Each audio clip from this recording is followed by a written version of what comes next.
Hello and welcome. We are in my bedroom once again because today I want to take another crack at decluttering my shoe collection. I have filmed a video on decluttering my shoes in the past where I worked my way down from I think 27 pairs of shoes to 15 pairs of shoes. So if you haven't seen that video and you want to check it out, I will leave it linked in the description down below.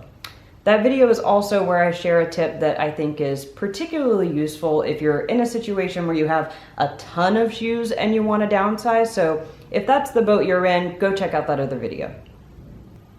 Since my last shoe declutter, I haven't made any new purchases except to replace my old Puma sneakers with an identical pair of the exact same Pumas. So today, I'm essentially starting with the same 15 pairs of shoes that I had at the end of my last declutter. Now, I of course live with my shoes. I see them every day whenever I open up my closet. And so I've already started to sort of mentally earmark pairs of shoes that I think I could stand to part with. But I'm also sort of on the fence about a couple of them. So let's walk through it and see what happens. Before we get started with decluttering, I thought I would show you how I currently store my shoes. So this is my closet. I have more items of clothing than that, but they are all hanging over here because I need to do laundry.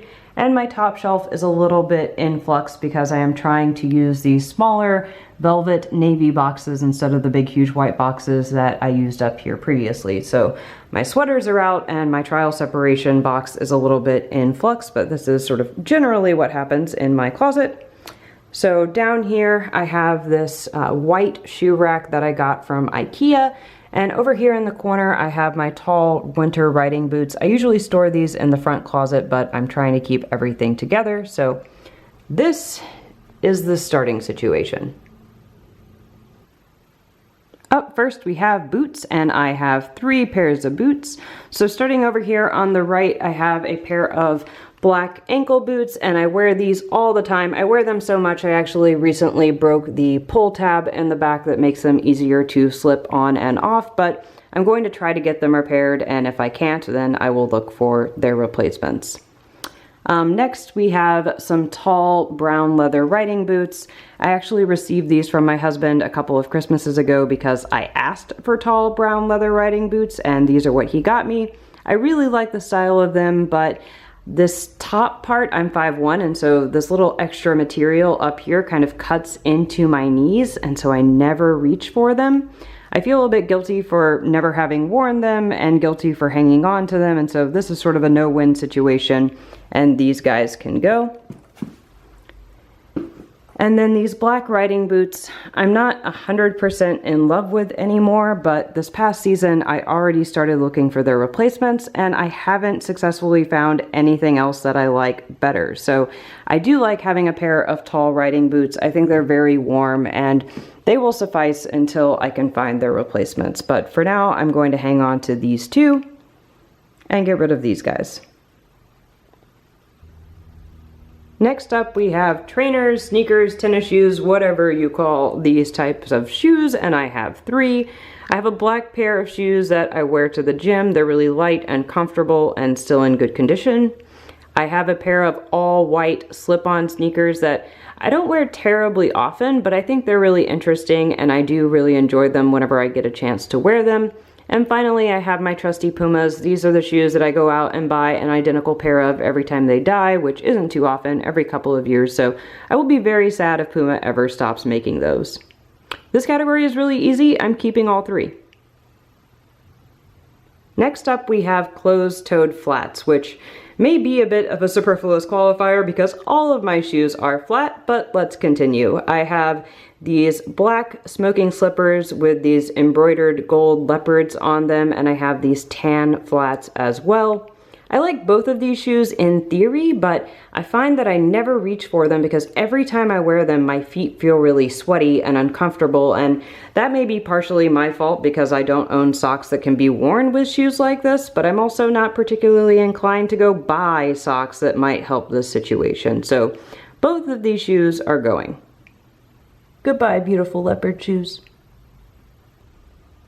Finally, we have sandals, and I have 5 pairs of sort of regular sandals and 2 pairs of flip-flops, and let's all just collectively agree to ignore how dirty some of these are. Starting on the right side, I have 3 pairs of black sandals, which might sound silly to some, but I wear them all the time and I feel like I get very different looks with each of these, so those 3 are staying. Next, these brown sandals I like the look of, but the buckle makes a really annoying squeaking sound whenever I walk in them, and the laces or the straps just take a bit too much effort for me to really want to deal with, so these guys can go. And these gold sandals were an impulse purchase from last year, and I'm a bit torn with these. On the one hand, they're more polished than their sort of next of kin, which is sort of my dirty, light goldish flip-flops. And on the other, I do sort of prefer flip-flops, but unfortunately flip-flops are not always appropriate, so I am torn.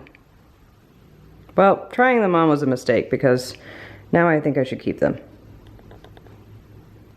Finally, I have 2 pairs of flip-flops, these sort of light browny gold flip-flops and these pink flip-flops with cacti wearing sombreros. I realize I would probably be just fine with 1 pair of black flip-flops, but I do not currently own black flip-flops, so when these die, I will attempt to replace them with a single pair of flip-flops, but that day has not yet come. So these are the 4 discards. And these are the 11 pairs of shoes that I am keeping.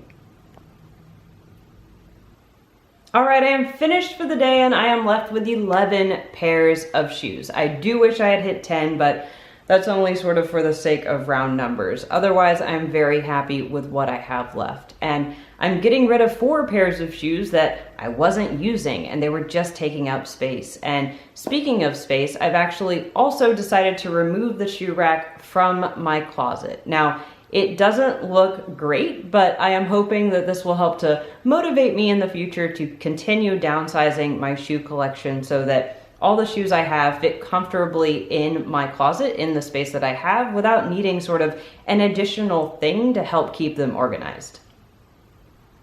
That's gonna be it from me today. As always, thank you so much for watching. I hope you've enjoyed this video and I'll see you next time. Who slept through that whole video? Was it you?